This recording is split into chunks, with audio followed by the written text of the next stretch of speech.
All right.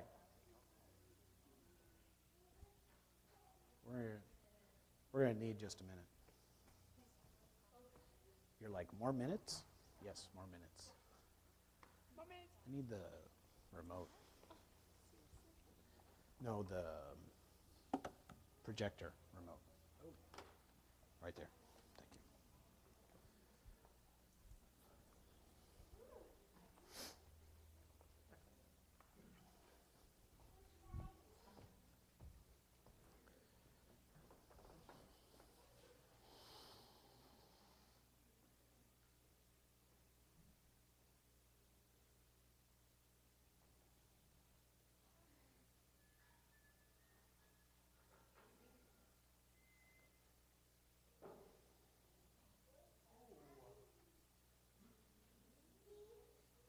Well, that's kind of useless, isn't it? What? What?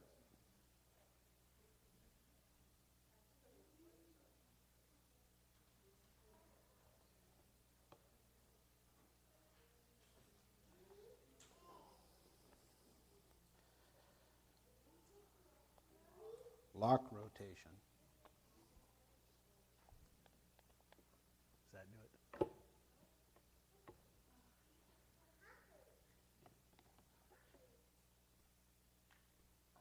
No. Great. Okay. Well, it's just the way that it wants to operate. Okay, so this is going to be a little awkward because it doesn't want to rotate the way that I want to rotate it. So remember last week that I had talked about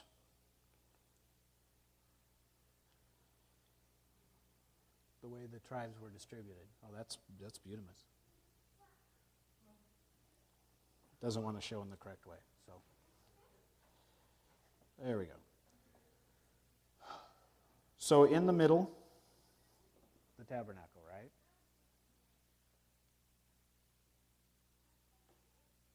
To the north, Asher, Naphtali, and Dan.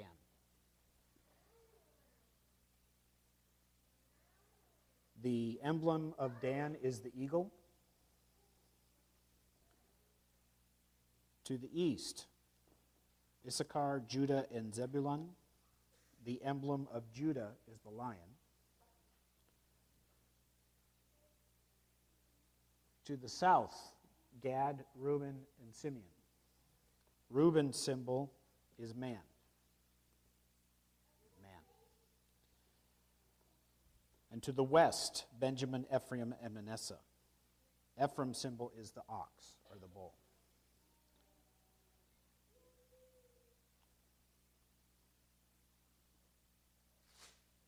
There's significance in that. Like I said last week, there's significance in the fact that the tribes were faced around. The openings to their tents opened to the tabernacle. The camp did not have tents facing out from the tabernacle. So you walk out your tent in the morning, guess what you see? Now, can anybody tell me what the significance of the ox, eagle, lion, and man is?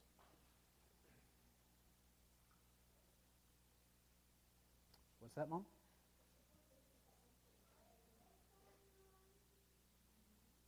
You're on the right track. Do you remember the cherubim? Very good. So the cherubim that are on the lid of the Ark of the Covenant are described for us in more detail in Revelation. And they have 4 faces: man, ox, eagle, and lion. The tabernacle, by being in the middle, laid out with the tribes in those specific spots, followed the same pattern as heaven, with the cherubim reaching out in protection with the face of the ox, the eagle, the lion, and man. So even the very layout of the camp speaks to the picture of what is in heaven. This is what was being said when Moses was told to lay out everything according to what he had saw. Or, pardon me, what he had seen. Does that make sense? I promised you that I'd show you a picture of the tabernacle with the tribes. The Levites were just at the entrance of the tabernacle and around it. So you see those there. You'll notice with the 12 tribes that are scattered around that to the north, south, east, and west, that the Levites do not have a camp in that section, yet there's still 12 tribes. Does everybody know how that happens? Yes, Joseph's sons. Okay. Any questions about the layout? Yeah. Yes.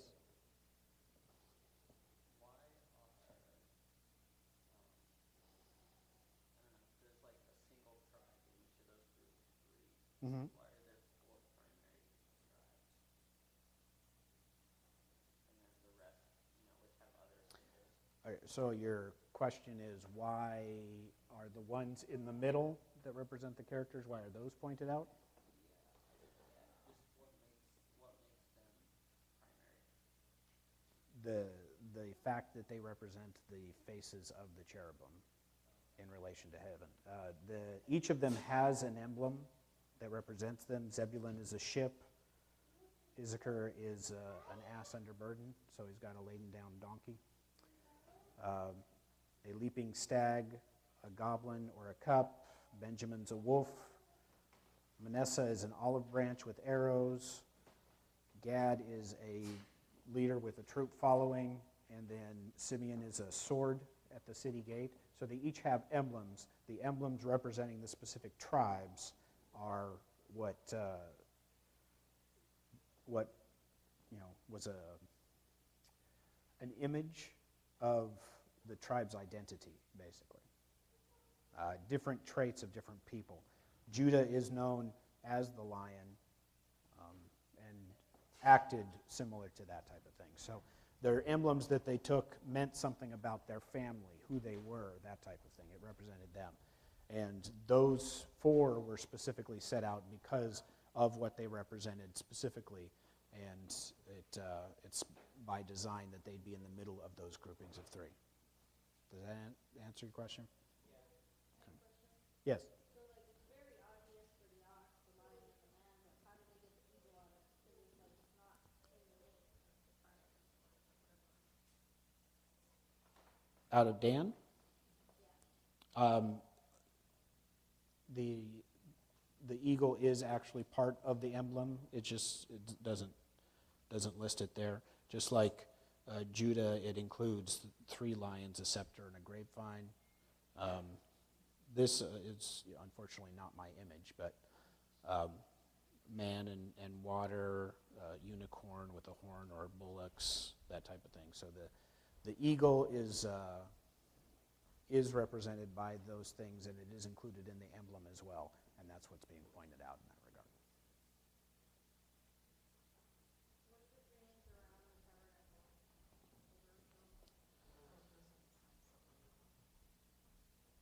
The sons of Levi. The tribe of Levi surrounds the inner circle right around the tabernacle because they are the ones tasked with its upkeep, its maintenance, with the spiritual lives of all of Israel. So they protect the heart of it, which is the tabernacle.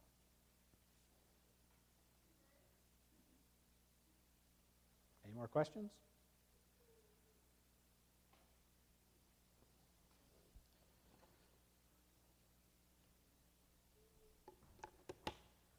All right, so that's your nice to know section. That's the follow-up. You got it fixed? All right.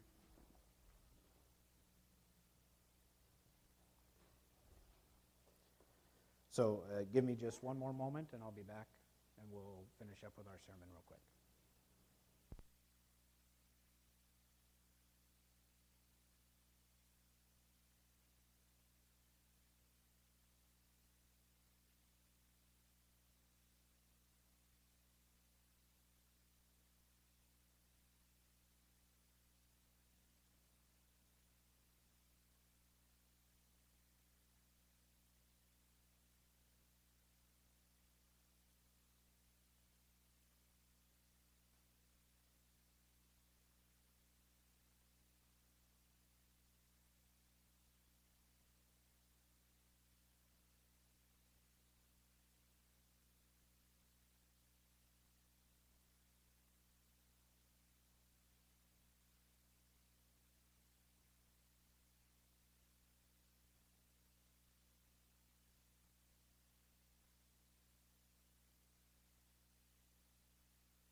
So if you remember, we were in Hebrews 9. Look at that, a bookmark right there. Hebrews 9, specifically verses 9 and 10 today. Be prepared. There will also be some quick looks in Leviticus. So if you're not familiar with where that is, make sure that you are ready. So Hebrews 9, verses 9 and 10. This is an illustration pointing to the present time, for the gifts and sacrifices that the priests offer are not able to cleanse the consciences of the people who bring them. For that old system deals only with food and drink and various cleansing ceremonies, physical regulations that are in effect until a better system could be established. So the author of Hebrews is very specific to point out that these things, the old system, the law that took place, is an image of what takes place at the present time. Again, it's an image, a shadow, a copy of what takes place. Just like the tabernacle is an image, a shadow, a copy. So each day of atonement, the priest, the high priest, was to slaughter a bull for himself. You can find a description of that in Leviticus 7. If you want to know precisely how he cut, what exactly he was supposed to do with those things, how he was supposed to trim the fat, the organs, how long he was supposed to burn the altar, I would highly suggest you take a look at that. It is a very boring section. It's a boring section to us, but to them it was their lifeblood. You have to understand, when you take somebody out of a situation, particularly like slavery, if you take somebody out of an abusive relationship, if you take somebody out of something that is broken, where that's the only thing that they know, you have to train them to know what normal is. You have to give them the opportunity to learn to see how reality should work for them. Because that damage lingers on. Those that are brought out of slavery cannot rule themselves. They don't know how to rule themselves. It's one of those cruel ironies where you dream of freedom, but once you have it, you have no idea what to do with it. Because that is what you're used to. That is what you grow up in. When you're in an abusive relationship, when you grow up, children that are abused have a tendency to join into relationships where they are yet again abused. Why is that? It's because it's normal. To them, that's how things are supposed to work. Even though they rally against it and don't want it, that's what seems to suck them back in. My nephew Alex, he's around chaos 24/7. Television's on all the time, video games being played all the time, music being played all the time. Nobody knows what one person is doing the next. It's a situation of chaos. So what does he do? You've all experienced this. He comes into a situation and he creates his own chaos. We have had many a discussion in our family about this. He has to learn what a real relationship is. He has to learn that there is peace and calm. And that's okay. But unless somebody comes along and teaches him this, he will spend his whole life seeking out that chaos. This is what God is doing for the Israelites. They have lived their lives in slavery up to this point. They need to understand how society should work, how to govern themselves. God has sent Moses to them. Moses, who had spent time with the ruling class, he had spent time getting educated, he had the knowledge of how to be a leader. He was raised as if he was a leader. God brings him in and says, this is what you need to do, and this is how you need to set it up, exactly as you have seen it, so that they can understand and know. One of the things that they needed to learn was how to deal with the fact that they sin, that they're not clean, that they're not set apart. Because they are clean. They are now set apart. It's a new situation for themselves. They have been taken out and separated. And God had said, "You are my people." Now they have to learn how to deal with that, how to live in that situation. All of these things, the picture of the tabernacle, the way the tents were set up, the focus of the tabernacle in the center of their camp is designed for them to understand where they can find that leadership they need, what it should look like. For them to understand this, it has to be a mechanical thing for them to learn the basics. But if you stick all the time with the mechanical and you never move past that, it becomes as if nothing to you, because you do it as a rhythm, you do it as a rote. It's just something that takes place. That's the next step that Pastor Monty will take us to in the coming up weeks. We're still dealing with the old ways, the old school, those mechanics. Every time you were guilty of a sin, every time you were guilty of being unclean, a sacrifice had to be made. Turn with me to Leviticus chapter 6.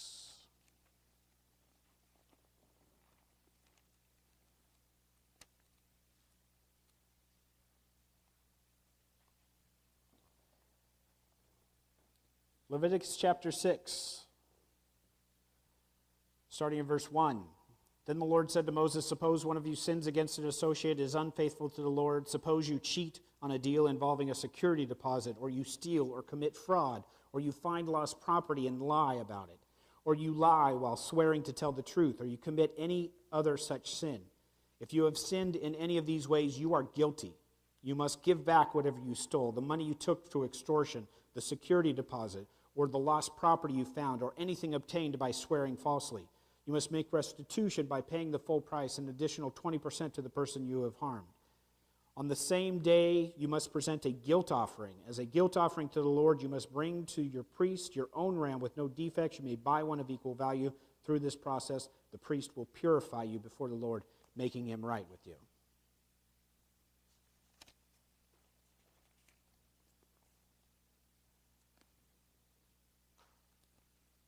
Turn back one chapter to Leviticus 5, verse 1.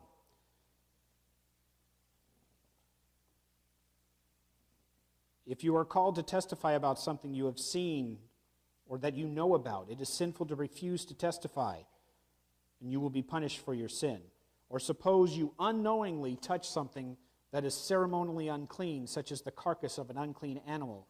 When you realize what you have done, you must admit your defilement and your guilt. This is true whether it is a wild animal, a domestic animal, or an animal that scurries along the ground. Or suppose you unknowingly touch something that makes a person unclean. When you realize that you have done this, you must admit your guilt. Or suppose you make a foolish vow of any kind, whether its purpose is for good or for bad, and then you realize its foolishness, you must admit your guilt. When you become aware of your guilt in any of these ways, you must confess your sin. Then you must bring to the Lord as a penalty for your sin a female from the flock, either a sheep or a goat. This is a sin offering for which the priest will purify your sin. Even if you do something unknowingly, as soon as you realize that you have done this, as soon as you realize you've committed this sin, you had to make yourself ceremonially clean again. You had to have the priest sacrifice an animal, blood to cover your transgression. The one issue with this whole system is that it deals specifically with the physical. The physical uncleanliness caused guilt. Does that sound familiar to anybody? What happened in Genesis? Adam realized he was naked and he grew ashamed. His physicalness brought him guilt.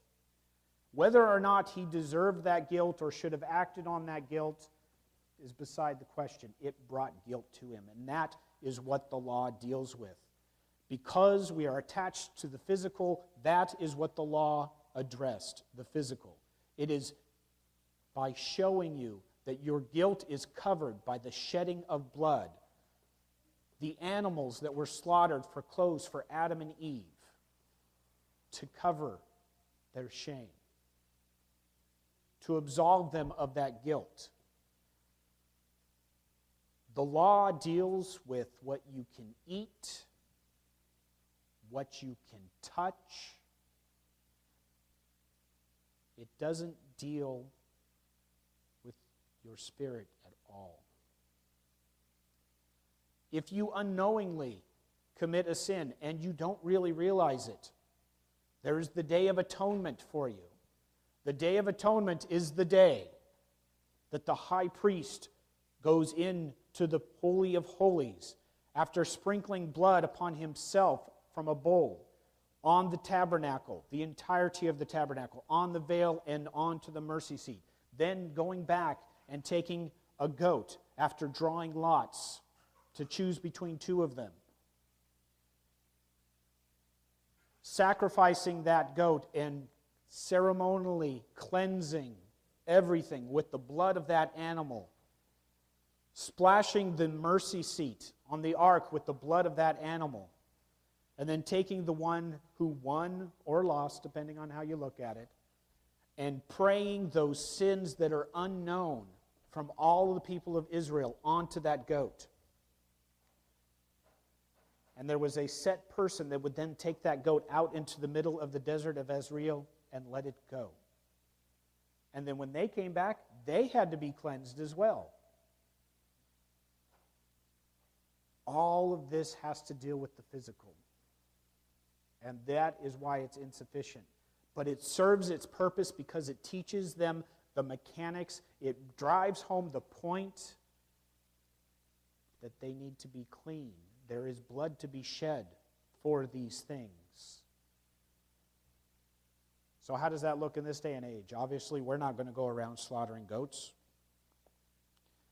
There's still mechanics that need to be had, yes. There's still things that we need to learn with rhyme, rhythm, and rote.